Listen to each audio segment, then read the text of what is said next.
ये कहानी है रवि की। रवि एक मिल में काम करता 5 सालों से वो शहर की एक मिल में मजदूरी किया करता था। हेलो। हाँ बोलो रमा, कैसे फोन किया?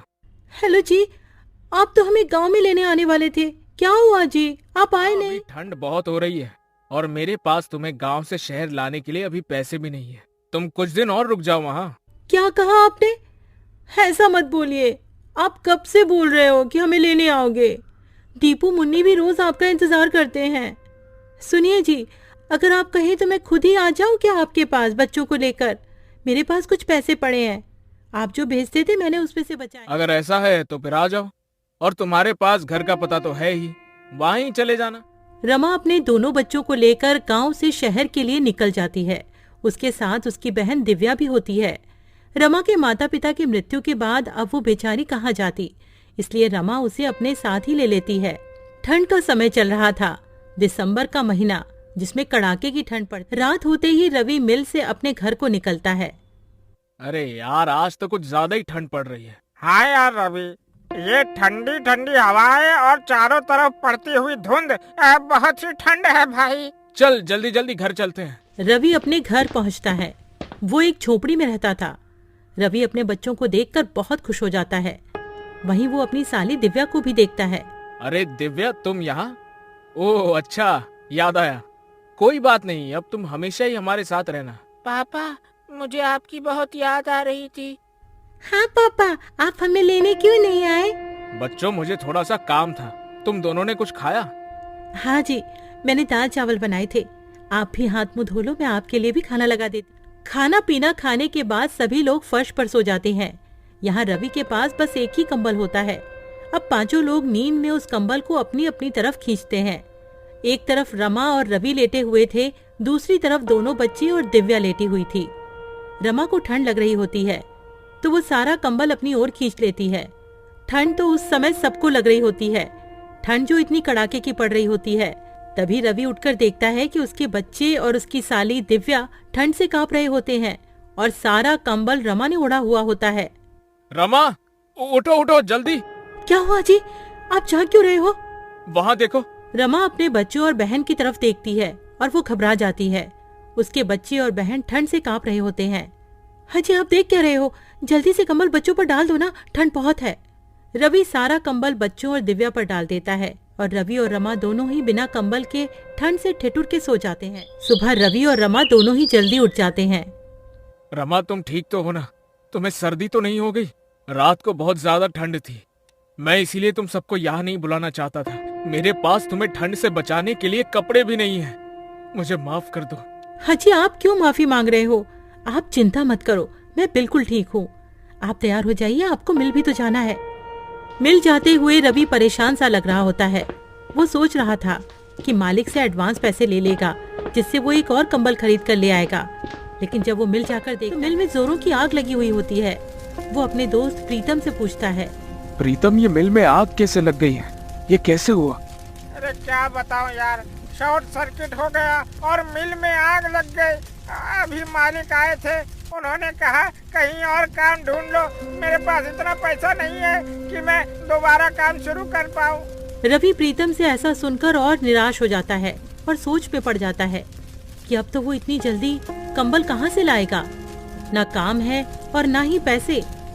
प्रीतम, अब हम क्या करेंगे? क्या काम करेंगे? देख भाई, मेरे पास कुछ पैसे हैं जिनसे मैं एक छोटी सी चाय की दुकान खोलूंगा। मेरे पास थोड़ी सी सेविंग्स है। तू बता, तू क्या करेगा? पता नहीं यार, मेरे पास तो पैसे भी नहीं है। जितने पैसे यहाँ से मिलते थे वो पैसे तो मैं अपने गांव भेज देता था। अब तो मेरे पास एक फूटी कौड़ी तक नहीं है। चल, मैं घर चलता हूँ। रवि घर आ जाता है। उसे देखकर रमा समझ जाती है कि कुछ तो बात हुई है। रमा अभी तो कुछ नहीं कहती है। जब बच्ची और बहन खाना खा के सो जाते हैं तब रमा कहती है, क्या हुआ जी, जब से आए हो आप परेशान लग रहे हो, क्या बात है, बताओ ना मुझे। रवि रमा को सारी बात बता देता है।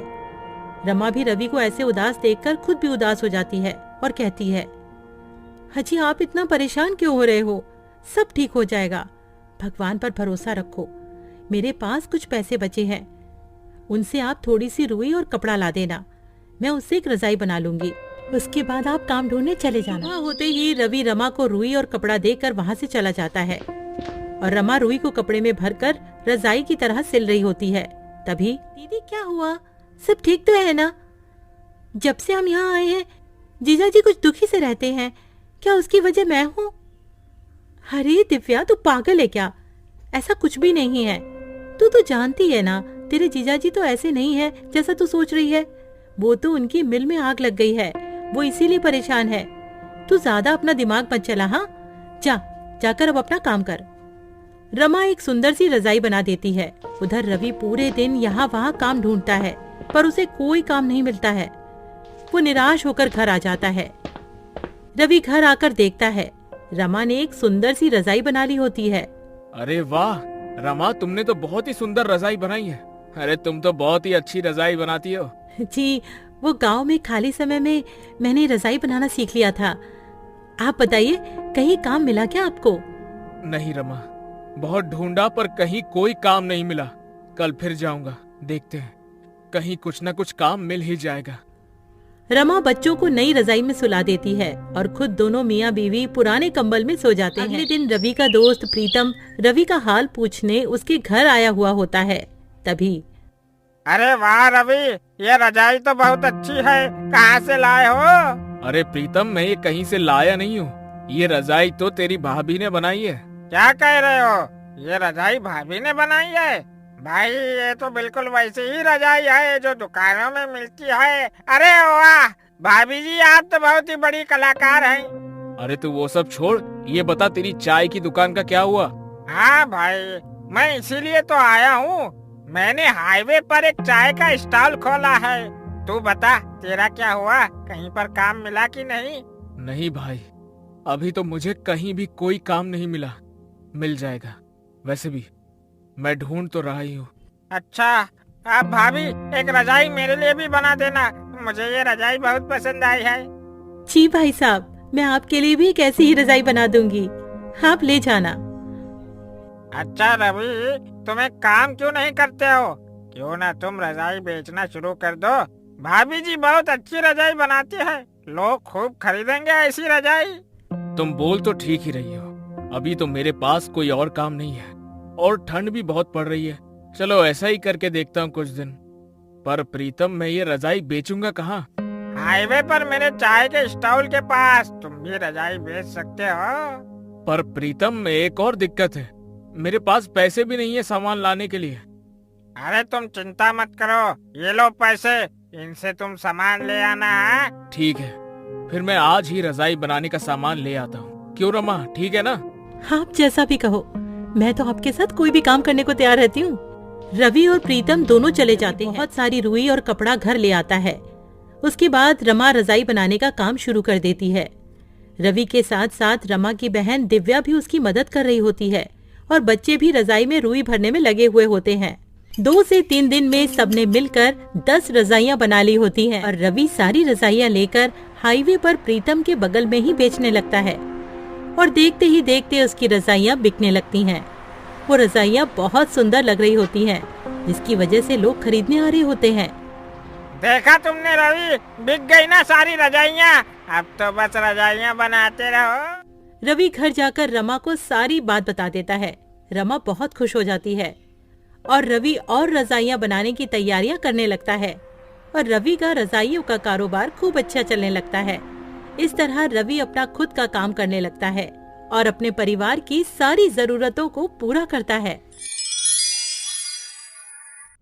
गांव के बीचों बीच एक बड़ा सा घर होता है। जहाँ एक परिवार रहा करता था, जिसमें श्यामू और सीमा रहा करते थे।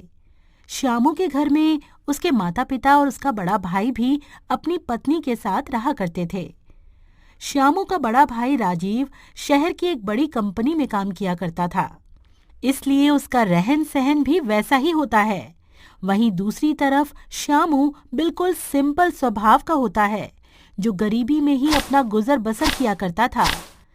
श्यामू की पत्नी सीमा श्यामू का हर कदम पर साथ दिया करती थी।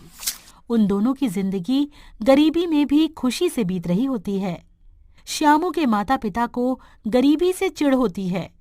उन्हें तो अमीरों वाली जिंदगी ही अच्छी लगती है और वो अमीरों की तरह ही अपना जीवन जीते हैं। एक दिन उनका बड़ा बेटा अपने माता पिता और सबके लिए बहुत सारे गिफ्ट लेकर आता है। माँ, बाबूजी, देखिए मैं आप दोनों के लिए अच्छे कपड़े लेकर आया हूँ। अरे वाह बेटा, इस घर में सिर्फ तू ही है जो हमारा इतना ध्यान रखता है। श्यामू को तो हमारी कोई चिंता ही नहीं है। ना तो उसने कोई पढ़ाई की और ना कोई अच्छी नौकरी करता है। ये तो बस मजदूर बनकर ही रह गया है।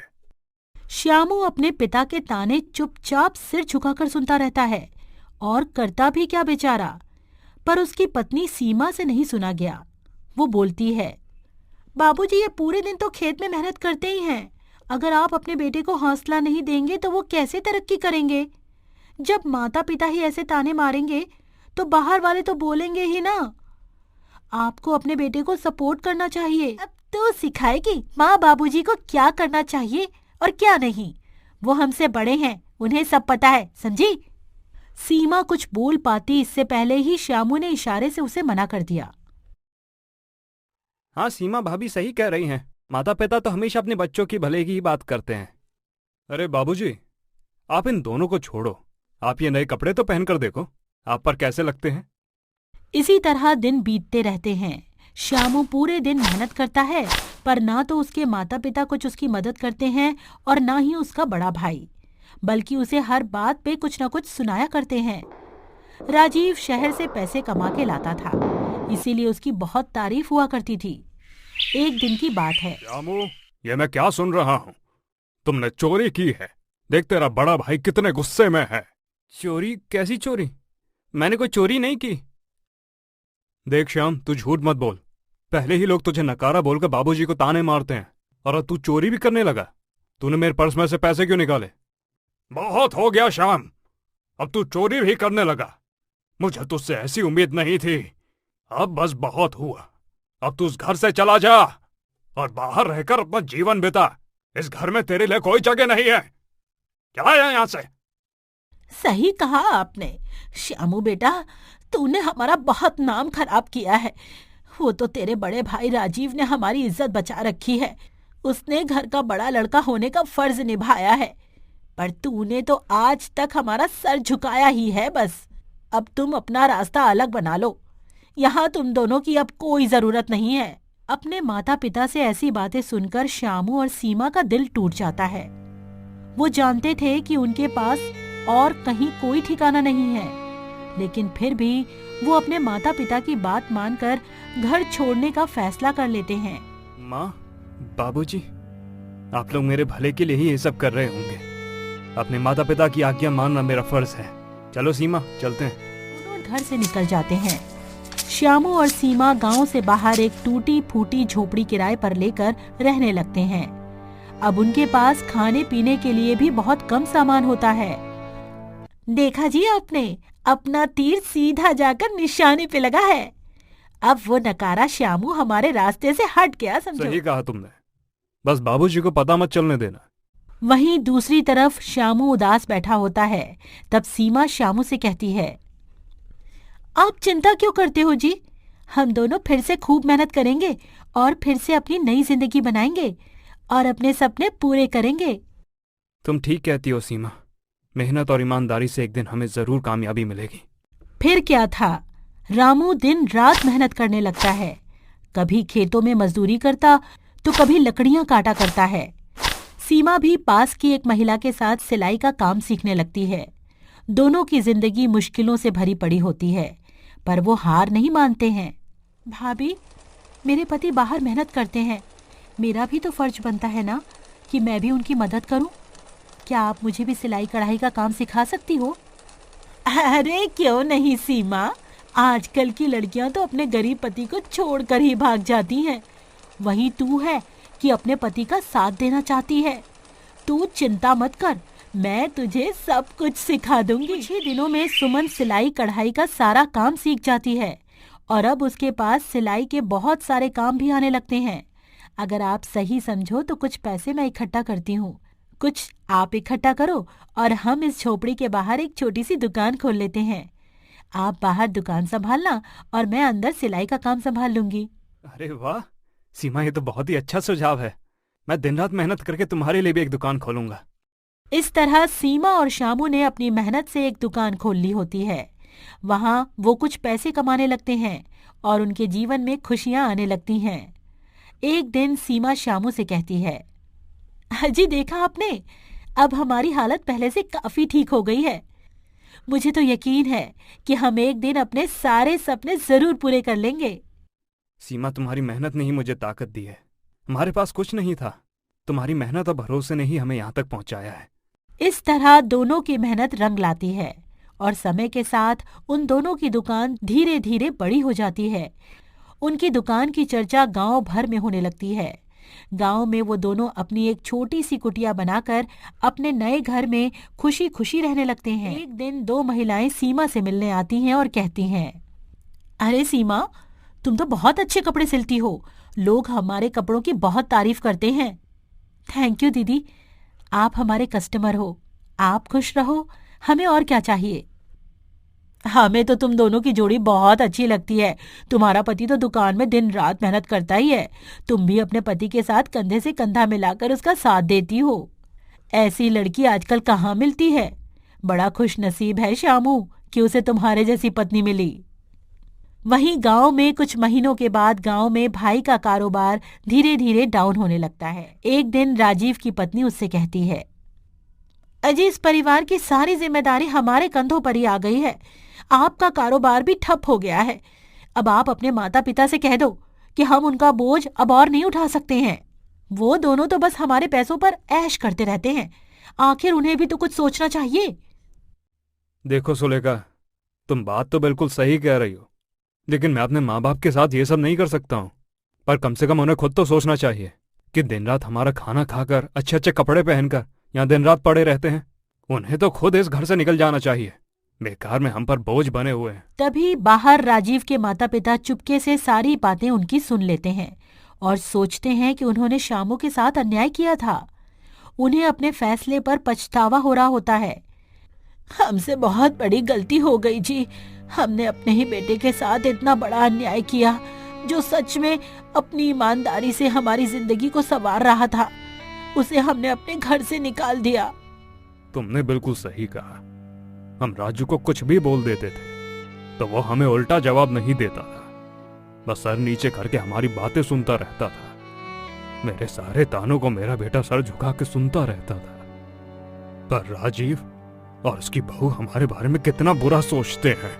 हमने तो ये कभी सपने में भी नहीं सोचा था कि ये दोनों हमारे बारे में इतना बुरा सोचते होंगे।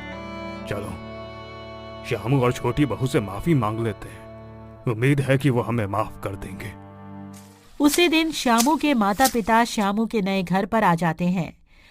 बेटा, हमें माफ कर दे, हमने तुम्हारे साथ बहुत बुरा किया, तुम सही थे, हमें तुम्हारी मेहनत को समझना चाहिए था।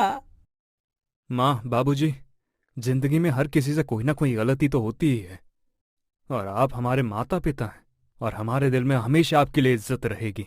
हम एक नई शुरुआत करेंगे जिसमें हम सब एक साथ रहेंगे। और वैसे भी अगर आप मुझे घर से बाहर नहीं निकालते तो हम इतने कामयाब नहीं हो पाते।